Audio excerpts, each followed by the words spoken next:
Have you ever thought about ending your life? Suicidal thoughts? I'm telling you, and this is the truth, those are not your thoughts. Those thoughts come from the evil one, and there's a reason he wants you to be gone. Don't listen to those voices when they tell you you're not good enough. You are. God loves you. God loves you so much, and He just wants you to call out to Him so He can help you. But here's the thing, if you're thinking about it and you want to end your life, I know you search for answers, you search for that little hope, even maybe on YouTube or on the internet, you search for that, just don't do it, And maybe you come across this video and I tell you, please don't do it. Don't do it. You have no idea what you're doing to yourself. So let's take this scenario. Let's say you are going through with it, but most of the time when you start thinking about it and you plot and all that, no one really can stop you from doing it. So your mind is already up. Let's say your mind is made up and you decide to do it. Can you imagine the people you leave behind, the pain? They're gonna blame themselves why and how they didn't see it, and it's unimaginable the pain you leave for those people who are left behind. And then the other thing is, what is if you want to die and you try to commit suicide and it doesn't work and you survive? You can seriously harm yourself for the rest of your life. Depending on what you do, you can have brain damage, you can have organ damage. I'm telling you, don't do it. Don't do it. If it gets to that point, you cry out. You go, if you're an unbeliever, and that eventually you will know the truth. You will know God is real. You will know Jesus, Yeshua is real.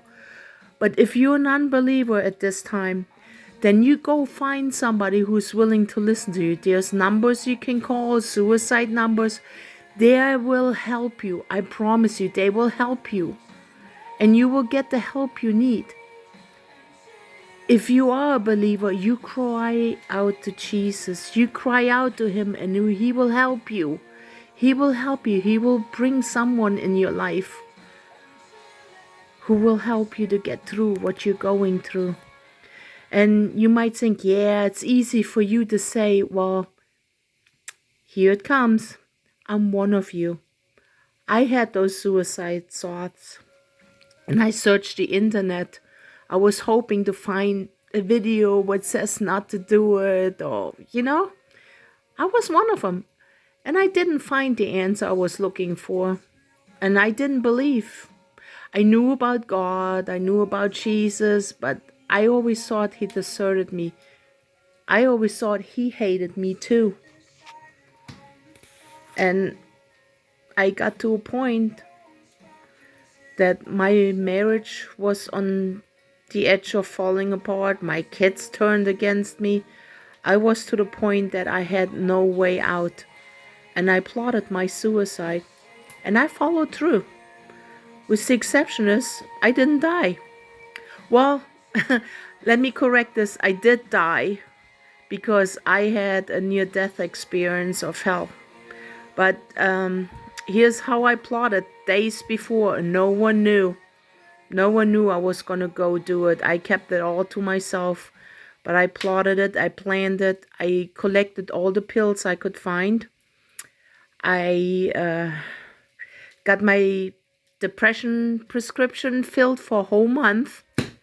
So I made sure I had enough pills. I bought a whole bunch of sleeping pills from the store. I gathered some alcohol because that's what I know from movies. When somebody wants to commit suicide with pills, that's what they did. They drank alcohol and pills. So that's what I also did. And then on the day I decided to end my life.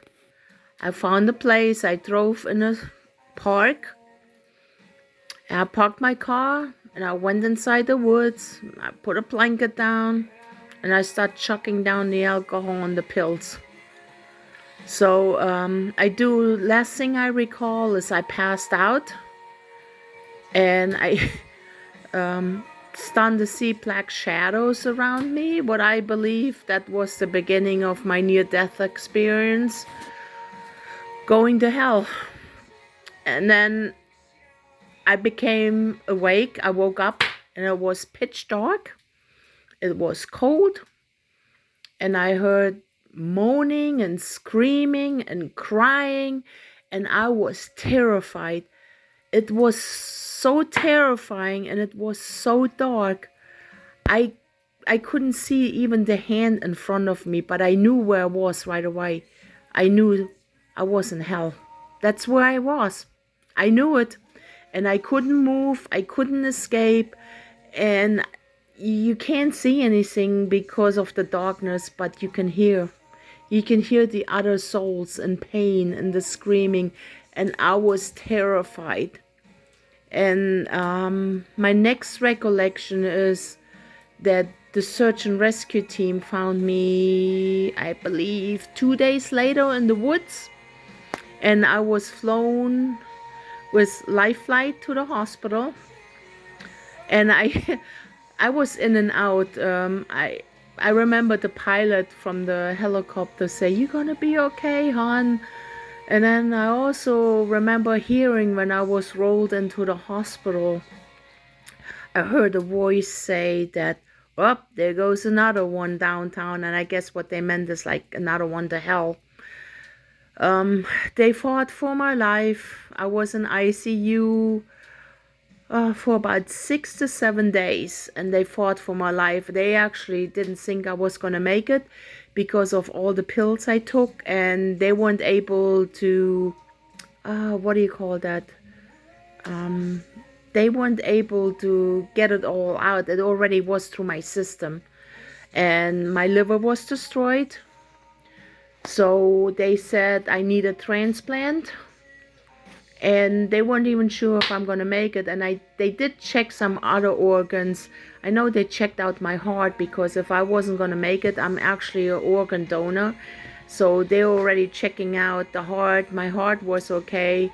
So I don't know if they were looking already to see if there were any matches. So if I die, they can take my heart.